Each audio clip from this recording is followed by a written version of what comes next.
बाली ऋष्यमुख पर्वत पर जाने से डरता था क्योंकि उसे मतंग मुनि का शाप लगा हुआ था।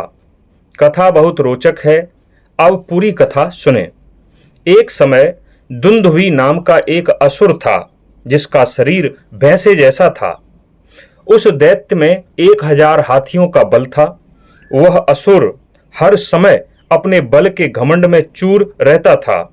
एक दिन वह घूमता हुआ समुद्र के पास जा पहुंचा और समुद्र से युद्ध करने के लिए कहने लगा। समुद्र ने उस असुर से कहा कि हे दैत्यराज, मैं तुमसे युद्ध करने में असमर्थ हूं, लेकिन मैं तुम्हें युद्ध करने वाले का नाम बताई देता हूं। तुम सीधे पर्वतों के राजा और भगवान शंकर के ससुर हिमवान के पास जाओ और उन्हें युद्ध करने के लिए प्रेरित करो। वे तुम्हारी मनोकामना अवश्य पूरी करेंगे। वे तुम्हारे साथ अवश्य ही युद्ध करेंगे। यह सुनकर वह असुर गर्जना करते हुए सीधा हिमालय के पास जा पहुंचा और राजा हिमवान से कहने लगा कि हे पर्वतों के राजा हिमवान, मैं तुम्हारे साथ युद्ध करना चाहता हूं। मुझे युद्ध करने का अवसर प्रदान करें। उसकी बात सुनकर राजा हिमवान ने कहा कि मैं तो केवल तपस्वी जनों का स्थान हूं, मैं तुमसे युद्ध कैसे कर सकता हूं।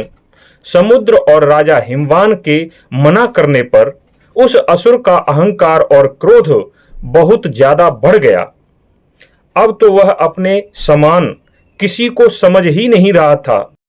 हिमवान के मना करने पर उसने कहा कि यदि तुम मुझसे युद्ध नहीं कर सकते हो तो मुझे ऐसे योद्धा का नाम बताओ जो मुझसे युद्ध कर सकता हो। उसके ऐसा कहने पर राजा हिमवान ने उस दैत्य से कहा कि तुम्हारे योग्य एक योद्धा है जिसका नाम बाली है। यदि तुम बाली को अपने साथ युद्ध करने का अवसर दो तो वे अवश्य ही तुम्हारी यह इच्छा पूर्ण कर देंगे। बाली हमारी तरह तुमसे युद्ध करने से मना नहीं करेंगे। राजा हिमवान की बात सुनकर वह सीधा वाली के यहां किष्किंधापुरी के मुख्य दरवाजे पर जा पहुंचा। रात का समय था। चंद्रमा की चांदनी खिली हुई थी।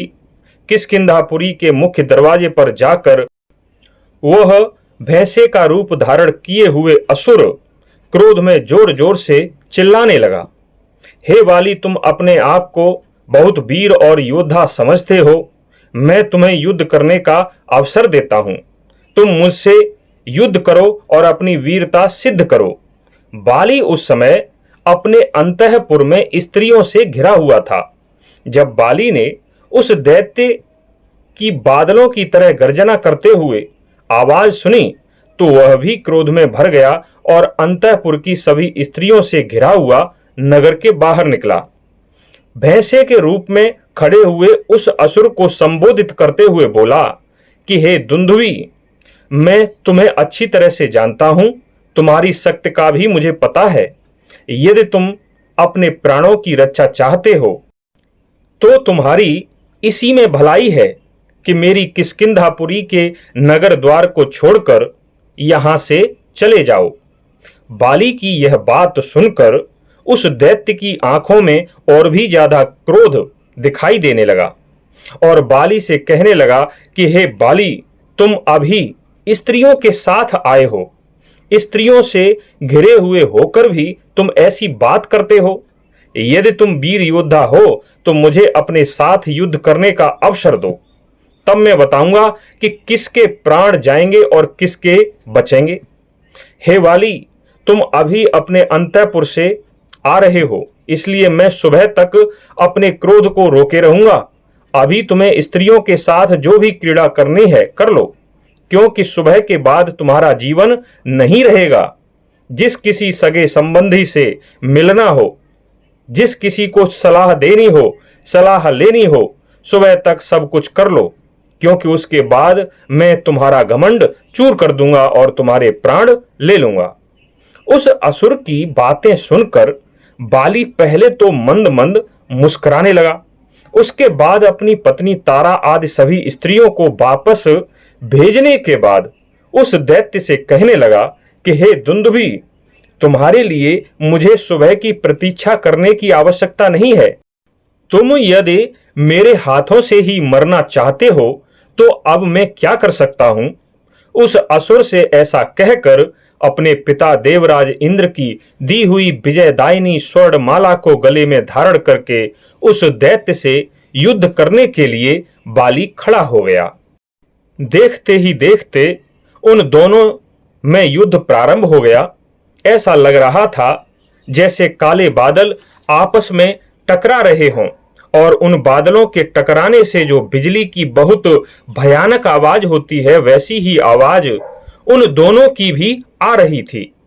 बाली ने उस दैत्य के दोनों सींगों को पकड़ पकड़ कर इधर उधर घुमाते हुए उसे पृथ्वी में दे मारा। उसके दोनों सींग टूट चुके थे। उस असुर के कानों से खून की धाराएं बहने लगीं। दोनों वीर योद्धा क्रोध के आवेश में आकर और भी भयानक युद्ध करने लगे। वे दोनों एक दूसरे के प्राणों के प्यासे हो चुके थे। कुछ देर तक तो बाली और दुंदुभी में युद्ध चलता रहा, लेकिन थोड़ी देर में ही उस असुर की शक्ति कम होने लगी और दूसरी तरफ बाली उस दैत्य पर हावी होने लगा। उस समय बाली ने उस असुर को उठा उठाकर पृथ्वी पर दे मारा। जैसे ही वह दैत्य पृथ्वी पर गिर गया, वैसे ही ऊपर से बाली उसके शरीर पर प्रहार करता हुआ उसके ऊपर गिरा। उस दैत्य के ऊपर बाली के गिरते ही उस दैत्य के शरीर से कई स्थानों से खून बहने लगा। शीघ्र ही उस असुर के प्राण भी निकल गए, लेकिन बाली का क्रोध अभी शांत नहीं हुआ था।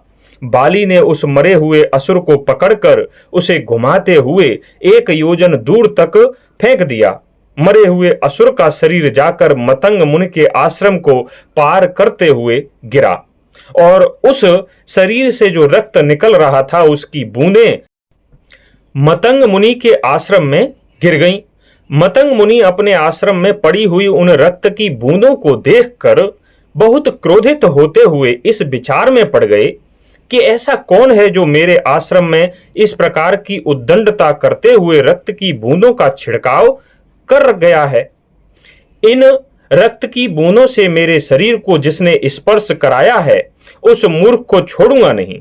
थोड़ी देर बाद उन्हें पता चला कि आश्रम के पास तो भैंसे जैसा एक असुर मरा पड़ा है।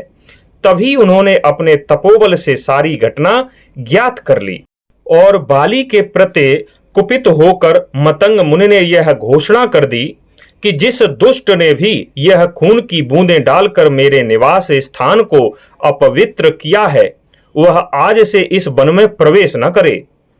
यदि उसने प्रवेश किया तो उसका वध निश्चित है।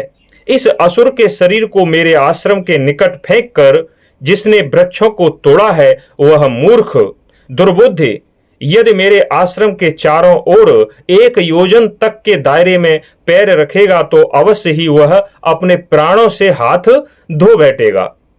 और उस बाली के जितने भी चाहने वाले हैं, जितनी भी उसकी सेना है, वह अभी इस आश्रम के चारों तरफ 1 योजन भूमि को त्याग दें, नहीं तो मैं उन्हें भी शाप दे दूंगा।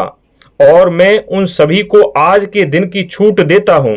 आज वे सभी लोग आ जा सकते हैं या आना जाना कर सकते हैं।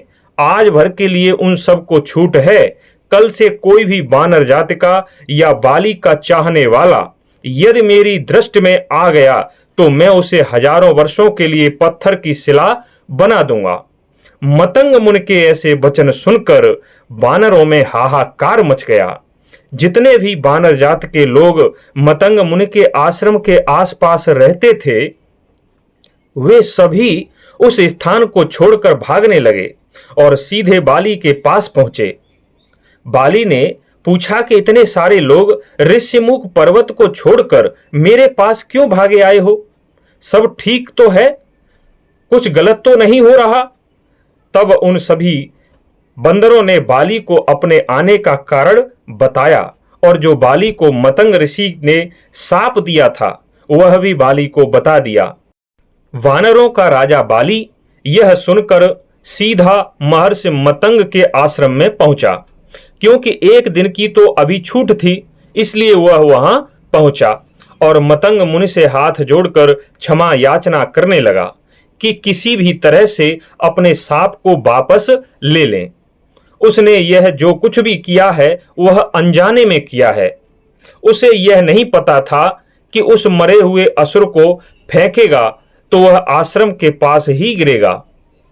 बहुत देर तक बाली क्षमा याचना करता रहा, लेकिन महर्षि उससे कुछ नहीं बोले और चुपचाप अपने आश्रम में चले गए। उसके बाद निराश होकर बाली अपनी राजधानी किष्किंधापुरी लौट आया। तब से मतंग मुनि के उस शाप के कारण बाली ऋष्यमुख पर्वत या उसके आसपास की 1 योजन भूमि में प्रवेश नहीं करता है। सुग्रीव क्योंकि उसका शत्रु था, इसलिए वह अपने सभी सहायकों के साथ उस पर्वत पर रहता था, क्योंकि वहां सुग्रीव को बाली या बाली के सैनिकों का या बाली के शुभ चिंतकों का कोई भी खतरा नहीं था। धन्यवाद।